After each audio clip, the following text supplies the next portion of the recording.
नमस्कार। Civil services television की motivation series में आप सभी का स्वागत है। आज के हमारे पैनलिस्ट हैं श्री के सिद्धार्थ, जो एक रणनीतिक विचारक हैं। आइए जानते हैं कि हम कैसे अमेरिकी भैंसों से समस्याओं से निपटना सीख सकते हैं। जीवन आसान नहीं है, यह न्यायपूर्ण भी नहीं है, क्योंकि सभी को लगता है कि जीवन ने उन्हें न्याय नहीं दिया है। और यह भी निश्चित है कि सबसे मजबूत जो होते हैं, सबसे बेहतर जो होते हैं, या जो सबसे सर्वश्रेष्ठ सबसे बेहतर नेतृत्व करता होते हैं, उन्हें भी चुनौती मिलती है। अब इस पूरे क्रम में आपको दूसरों के बीच भौतिक, मानसिक, वित्तीय संबंधों और संसाधनों को लेकर चुनौतियों का सामना करना पड़ता है। बाधाओं, बंधनों और कमियों से निपटने के लिए रवैया और अभिरुचि दोनों की आवश्यकता होती है। अभिरुचि अर्थात कि आपका एटीट्यूड क्या है। रवैया मतलब कि आप किस रूप से उसे हमेशा हर समय डील करने की कोशिश करते हैं। अब इसके लिए दबाव में भी पनपने की और सफल होने की क्षमता, कौशल और दृष्टिकोण की जरूरत पड़ती है। क्षमता मतलब कि आप कर सकते हैं या नहीं कर सकते, कौशल मतलब कि आपके पास वो स्किल है या नहीं, और दृष्टिकोण कि आप करना भी चाहते हैं या भाग खड़े होना चाहते हैं। और तभी आप किसी चुनौती के सामना कर पाते हैं या फिर विस्फोट के शिकार हो पाते हैं। एडमंड हिलरी 1953 में जब माउंट एवरेस्ट की चोटी पर चढ़े थे, तो वह चढ़ने से पूर्व कम से कम 3 बार विभिन्न अवसरों पर असफल रहे थे। एडमंड के आरोहण की सराहना करते हुए लोग कहते थे कि आपने इस चोटी पर विजय प्राप्त कर ली। लेकिन आपको पता है उन्होंने क्या कहा? उन्होंने कहा कि नहीं, मैंने एवरेस्ट को नहीं बल्कि स्वयं पर विजय प्राप्त किया है। आप समझेंगे कि आप हमेशा खुद पर विजय, आप खुद पर विजय अगर पा लेते हैं तो आपकी सारी समस्या का समाधान हो जाता है। आप दूसरों को समझते हैं तो इंटेलिजेंस है, खुद को समझते हैं तो जीनियस है। आप दूसरों के ऊपर में विजय पाते हैं तो वह एक स्किल है। जब खुद के ऊपर में वो स्ट्रांग हुआ, जब खुद के ऊपर में चीज करते हैं तो बहुत ही स्ट्रांग होता है। तो 3 बार के असफल प्रयासों ने हिलरी को चौथा प्रयास करने से रोका नहीं। क्यों? क्योंकि वो प्रयास करते रहे। आपने समझा, एकाग्र नजर, उद्देश्य की स्पष्टता। एकाग्र नगर मतलब कि बिल्कुल उस रूप में देखना। उद्देश्य की स्पष्टता अर्थात है कि हमें मालूम है कि क्या करना है। एक भावुक दृष्टिकोण, पैशनेट, कि पैशन मतलब कि आप समझ जाए कि भावना से ओतप्रोत है, पर जिसमें भावना होती है वही सफल भी होता है। और एक महान दिल के साथ उन्होंने अपने लक्ष्य का पीछा किया और उसे प्राप्त किया। किसी भी व्यक्ति ने जिसने एक नई पहल की है, वह इस बात को समझता है कि किसी भी परियोजना के जीवन चक्र में अनेक बाधाओं का मिलना स्वाभाविक रूप से अनिवार्य है। जो भी सफल हो गया और जो असफल हो गया, उनमें अंतर सिर्फ दृष्टिकोण, नजरिया का रहा है, प्रतिभा का नहीं रहा है। और इसलिए नहीं रहा है कि प्रतिभा को भी पहचानने के लिए आपके पास में नजरिया चाहिए और उन्हें पता है कि वो मार्ग में आने वाली बाधाओं का सामना किस प्रकार कर सकते हैं। लोग अक्सर बहुत छोटी बाधाओं से भी लड़खड़ा जाते हैं और इन सामान्य रास्ते में आने वाले गति अवरोधकों को ही अपनी असफलता के लिए दोषी भी सिद्ध कर देते हैं। ऐसे गति अवरोधक आएंगे भी और इनका आना तय भी है। यह बाधाएं और कठिनाइयां जीवन का अनिवार्य हिस्सा है। जब आप बाधा को झेलते हैं तब आपकी मानसिक दक्षता सभी की परीक्षा लेते हैं। जो इन बातों को विकसित कर लेता है और वह जीत जाता है और सीख लेता है कि इन बाधाओं से कैसे निपटा जा सकता है। इस जगत में रहने के लिए निरंतर नए बाधा प्रबंधन सीखने होते हैं। क्यों? क्योंकि हर एक बाधा के लिए अलग अलग प्रबंधन के तरीके हैं। 3 बाधाओं के लिए एक ही तरीके हमेशा होना आवश्यक नहीं है और होता भी नहीं है। सामान्यतः कहा जाए तो समस्याओं का समाधान सिर्फ 2 तरीके से किया जा सकता है। या तो आप समस्या के चारों ओर की परिस्थितियों को परिवर्तित कर दें, मतलब बाहरी सर्कमस्टेंस को, बाहरी स्थिति को नियंत्रण में कर लें। ऐसा करना बहुत ही मुश्किल होता है। क्यों? क्योंकि बाहरी परिस्थितियां आपके हाथ में नहीं होती हैं। दूसरा तरीका कि परिस्थितियों का ठीक से सामना करने के लिए स्वयं को ही परिवर्तित कर लें। तो स्वयं में परिवर्तन लाना अपेक्षाकृत आसान कार्य होता है। आप समस्या का सामना ठीक ढंग से कर सकते हैं या अपने अनुभव का उपयोग अपने आत्मविश्वास को बढ़ाने के लिए कर सकते हैं, या आप उनका सामना गलत तरीके से भी कर सकते हैं और उनको अपने आत्मविश्वास से एवं आपके प्रदर्शन को खंडित करने की छूट भी दे सकते हैं। ये सब कुछ आपके हाथ में है। जब हम लोग कहते हैं कि आपके हाथ में है, तो आपका आत्मविश्वास आपके हाथ में होता है। आत्मविश्वास का आप गलत तरीके से उपयोग करते हैं, वो भी आपके हाथ में होता है। और आत्मविश्वास का प्रदर्शन ईगो, अहंकार के साथ में करना, वो भी अलग होता है।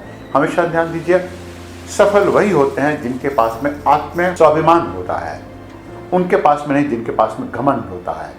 ईगो जिनके पास में होता है वो कभी सफल नहीं हो पाते हैं, क्योंकि सभी लोग उनसे घृणा करते हैं।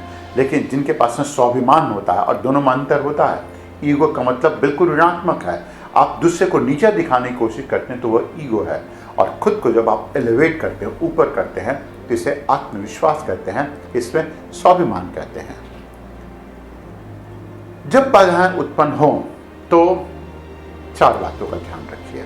सबसे पहले बाधाओं की पहचान, अर्थात जो कुछ हुआ है उनको स्वीकारने के लिए पूरी ईमानदारी बरतें। आपको पता है कि आपने क्या गलती की है, क्या नहीं की है। अब आप ऐसे ही बेवकूफ़ के वृक्ष हो सकते हैं कि आपको पता ही चले कि आपने गलती की है, नहीं की है, और आप तब भी उस बात को करते जाइए। आप ध्यान देंगे, जिसके पास ईगो होगा वह क्या करेगा कि हर समय ऐसी गलतियां करते जाएगा। तो जो कुछ हुआ उनको स्वीकारने के लिए पूरी तरह से ईमानदारी बरतें। जो भी परिस्थितियां रही हैं उनकी वास्तविकता को छुपाएं नहीं किसी भी तरह से। क्यों? क्योंकि आपको मालूम है कि आपकी गलती से समस्याएं आई हैं, आपने समस्या पैदा की है। यह समस्या कहाँ से हुई है? बाहरी परिस्थितियां बहुत अर्थ नहीं रखती हैं इन समस्याओं को पैदा करने के लिए। असफलताएं आती हैं, इनसे हतोत्साहित नहीं होना है, क्योंकि सभी लोगों को आई हैं। उनसे सीखिए, मूल्यांकन कीजिए और आगे बढ़िए। दूसरा, बाधाओं से क्या सीख मिलती है? अंग्रेजी में कहावत है, When mind is weak, every situation is a problem. When mind is balanced, every problem is a challenge. When mind is strong, every problem is an opportunity. मतलब हर एक बाधा आपके लिए एक अवसर लेकर आती है। बाधाओं को सकारात्मक प्रश्नों के द्वारा विकास के अवसर में ही परिवर्तित करके ही लोग आगे बढ़े हैं। जैसे कोविड प्रत्येक परिस्थिति में कुछ न कुछ सीखने के लिए लेकर आती है। आपका मंतव्य ऐसा होना चाहिए। आप समझ सकते हैं कि आप 2 महीने तक बंद रहे तो आपने पूरी दुनिया से भेंट मुलाकात नहीं की। क्या आप खुद के लिए कर सकते थे? खुद का सुधार कर सकते थे? खुद को और बेहतर बनाने का कार्य कर सकते थे? यह एक सकारात्मक पहलू है। मतलब कि आप समझ सकते हैं यह आपके लिए हमेशा सकारात्मक चीज़ों को लेकर आया था। तो आपको जानना है कि इस परिस्थिति से मैं क्या बेहतर कर सकता हूँ, मैं इससे क्या सीख सकता हूँ, इस समस्या के पीछे क्या तथ्य छिपे हुए हैं, और मैं किस प्रकार अगली बार ऐसी स्थिति से बच भी सकता हूँ। तीसरी बात, स्वीकृति की बाधाएं अवश्यंभावी हैं। मतलब बाधाएं जीवन का हिस्सा है, वो सभी के जीवन में आती है। जब आपके पास में आएंगे तो आपको समझने आवश्यक है कि आप अकेले व्यक्ति नहीं हैं, आप इसे व्यक्तिगत नहीं माने। इसका सामना करना होगा और आगे बढ़ना पड़ेगा। फिर आती है बात दृष्टिकोण की। बाधाओं को एक चुनौती की तरह देखने की, एक नई परिस्थिति के रूप में, एक नया अध्याय जिसे आप सीख सकते हैं, न कि इसे इस समस्या की तरह देखें कि बाधाओं के आने पर आप भागिए नहीं। जहां आपने भागा, बाधाएं आपका पीछा करती रहेंगी। बाधाओं को आपको सॉल्व भी करना है, इसे समस्या की तरह नहीं देखें। आप ऐसे हमेशा इन बाधाओं को उसी रूप में देखना होगा कि ये बाधाएं आपके ऊपर में एक नए दक्षता, एक नए स्किल, एक नए प्रकार के अध्याय को लेकर आती हैं। अगर आपने सीखा, आप विजय हुए, नहीं तो नहीं। आप ध्यान दीजिए, अमेरिकी भैंसा एक जीव है जो कैसे अपनी बाधाओं को झेलता है। बाधाओं से कभी भागता नहीं है, वो बाधाओं को झेलने का कार्य करता है। उत्तरी अमेरिका के रॉकीज पर्वतमाला में सिंह प्राणी की एक प्रजाति पाई जाती है जो अपने आप को यहाँ अक्सर आने वाले भयानक तूफानों से बचाने के लिए तूफान की ओर ही दौड़ पड़ता है। वो तूफान से भागता नहीं है। जहाँ अन्य प्रजातियाँ, जितने भी अन्य जीव जंतु हैं, वो तूफान से बचने के लिए भागते हैं और तेजी से तूफान की चपेट में चले जाते हैं, क्योंकि वो तूफान से तेज गति से नहीं भाग सकते हैं। अमेरिकी भैंसा दूसरा ही तरीका अपनाता है। वह बिल्कुल तूफान की तरह विपरीत दिशा में भागने के बजाय तूफान का सामने से सामना करना शुरू कर देता है। और ऐसा क्यों करता है? क्योंकि उसे मालूम है कि तूफान हमेशा के लिए नहीं है। 5 मिनट, 10 मिनट, आधे घंटे 1 घंटे के लिए है और 1 घंटे में वह पार कर जाएगा। नहीं तो अगर वो भागेगा तूफान उसका पीछा ही करते रहेगा। तो अपनी दृढ़ता और प्रतिरोधक क्षमता के लिए एक होशियार जानवर के रूप में जाने जाने वाला अमेरिकी भैंसा ने यह सीख लिया है कि तूफान से भागकर बचने की सूचना बिल्कुल आत्मघाती ही होती है। परंतु अन्य जानवरों की तरह तूफान से भागकर बचने के बजाय कुछ पलों के लिए उसकी तीक्ष्णता का सामना करके आगे बढ़ना ही इसका प्रबंधन है, इसका कार्य है और यही आसान भी होता है। अमेरिकी भैंसे ने अनेक मनुष्यों को जीवन में अनेक समस्याओं का सामना करने की सीख दी है।